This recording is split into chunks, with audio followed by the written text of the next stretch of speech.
Hi friends, நான் இந்த வீடியோவில் மே மாதத்துக்கான இந்தியா பற்றின கரண்ட் அஃபேர்ஸ் சொல்கிறேன். எங்களுடைய டிஎன்பிஎஸ்சி தரமான மற்ற வீடியோ உங்களுக்கு வேணும்னா கீழே டிஸ்கிரிப்ஷனில் உள்ள ப்ளேலிஸ்ட் லிங்க்கை கிளிக் பண்ணுங்கள். எங்களோட வீடியோ உங்களுக்கு யூஸ்ஃபுல்லாக இருந்துச்சுன்னா கண்டிப்பாக மற்றவங்களுக்கு ஷேர் பண்ணுங்கள். நாங்கள் போடுற வீடியோ உங்களுக்கு நோட்டிஃபிகேஷனில் வரணும்னா எங்களோட சேனலை சப்ஸ்கிரைப் பண்ணிக்கிட்டு பக்கத்தில் இருக்கிற பெல் ஐக்கானில் ஆளுங்கிற ஆப்ஷனை கிளிக் பண்ணிக்கோங்க. மே மாதத்துக்கான 2வது கரண்ட் அஃபேர் இது. ஃபஸ்ட்டு கரண்ட் அஃபேர் வந்து நான் ஏற்கனவே அப்லோட் பண்ணியிருப்பேன், கீழே ப்ளேலிஸ்ட்டில் இருக்கும். ஃபஸ்ட்டு கரண்ட் அஃபேர் பார்ப்போம். இந்திய ரிசர்வ் வங்கிக்கு புதிய செயல் இயக்குனர் வந்து நியமனம் செஞ்சுருக்காங்க. யாருன்னு பார்த்தோம்னா லட்சுமி காந்த ராவ். இந்திய ரிசர்வ் வங்கிக்கு வந்து புதிய செயல் இயக்குனர் வந்து நியமனம் செஞ்சுருக்காங்க. அவங்க பேர் பார்த்தோம்னாக்கா லட்சுமி காந்த ராவ். ரிசர்வ் வங்கி தொடங்கப்பட்ட ஆண்டு பார்த்தோம்னா 1935. நாட்டுடைமையாக்கப்பட்ட ஆண்டு பார்த்தோம்னா 1949. ரிசர்வ் வங்கி ஆளுநர் யாருன்னு பார்த்தோம்னா சக்தி காந்த தாஸ். இப்போதுக்குள்ள கரண்ட் அஃபேர் எதுனா பார்த்தோம்னாக்கா இந்திய ரிசர்வ் வங்கிக்கு புதிய செயல் இயக்குனர் வந்து நியமனம் செஞ்சுருக்காங்க. அவங்க யாருன்னு பார்த்தோம்னாக்கா லட்சுமி காந்த ராவ். அடுத்த கரண்ட் அஃபேர் பார்த்தோம்னா இடாசிசா நோங்ராங். இவங்க யாருன்னு பார்த்தோம்னா மேகாலயா மாநிலத்தின் முதல் பெண் டிஜிபி. இடாசிசா நோங்ராங் அவங்க மேகாலயா மாநிலத்தின் முதல் பெண் டிஜிபி. மேகாலயா மாநிலத்தோட முதல் பெண் டிஜிபியாக, அதாவது காவல்துறை தலைவராக மூத்த ஐபிஎஸ் அதிகாரியான இடாசிசா நோங்ராங்கிறவங்க வந்து நியமனம் செய்யப்பட்டிருக்காங்க. மேகாலயா மாநிலத்தோட தலைநகர் எதுன்னு பார்த்தோம்னா ஷில்லாங். தற்போதைய மேகாலயா முதல்வர் யாருன்னு பார்த்தோம்னா கான்ராட் சங்மா. மேகாலயா மாநிலத்தோட ஆளுநர் யாருன்னு பார்த்தோம்னா பாகு சவுகான். இது எக்ஸ்ட்ரா ஜிகே நான் வந்து கொடுத்துருக்கிறது. கரண்ட் அஃபேர் எதுன்னு பார்த்தோம்னா மேகாலயா மாநிலத்தில் முதல் பெண் டிஜிபியாக, அதாவது காவல்துறை தலைவராக மூத்த ஐபிஎஸ் அதிகாரியான இடாசிசா நோங்ராங்கிறவங்க நியமிக்கப்பட்டிருக்காங்க.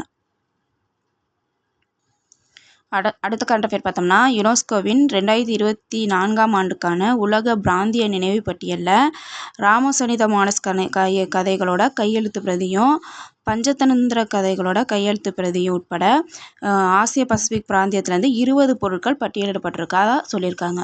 யுனெஸ்கோவின் 2024 ஆண்டுக்கான உலக பிராந்திய நினைவு பட்டியலில் ராமசரித மானஸ் கதைகளின் கையெழுத்து பிரதி மற்றும் பஞ்சதந்திர கதைகளின் கையெழுத்து பிரதி இதெல்லாம் உட்பட ஆசிய பசிபிக் பிராந்தியத்திலேருந்து 20 பொருட்கள் வந்து பட்டியலிடப்பட்டிருக்கிறதா சொல்லியிருக்காங்க. அடுத்து பார்த்தோம்னா சூரிய காந்த புயல். இஸ்ரோவோட ஆதித்யா L1ங்கிற விண்கலம் வந்து சூரியன்லேருந்து வெளிப்பட்ட காந்த புயல்களோட முக்கியமான தரவுகளை வந்து சேகரித்து தெரிவிச்சிருக்கு.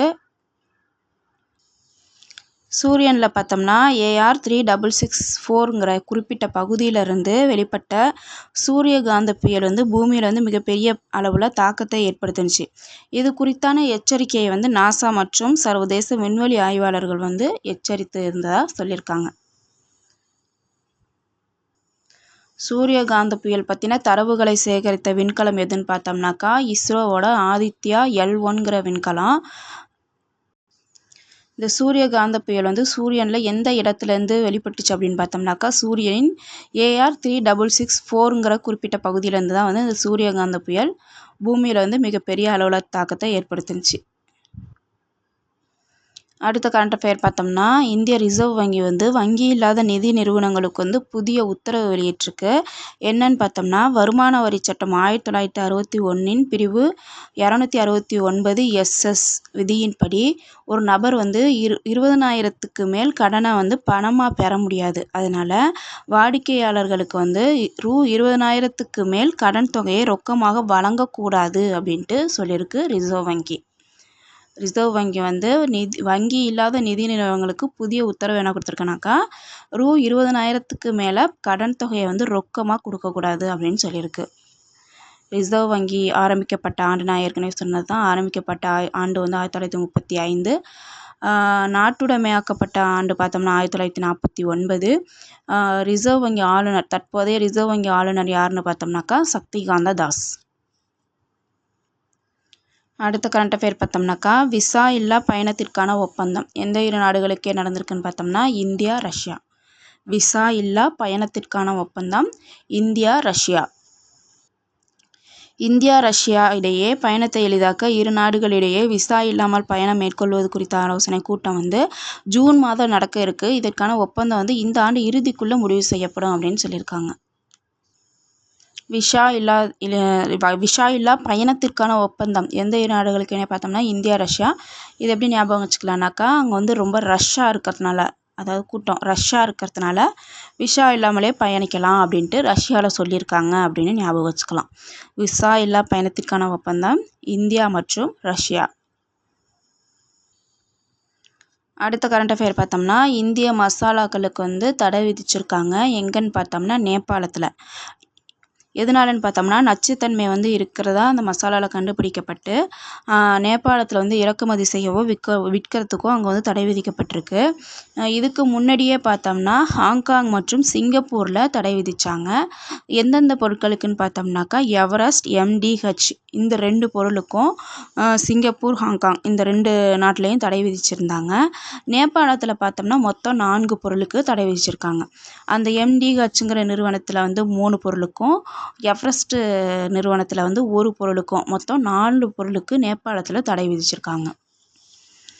இந்திய மசாலாக்களுக்கு வந்து இப்போ நேபாளத்தில் தடை விதிச்சிருக்காங்க.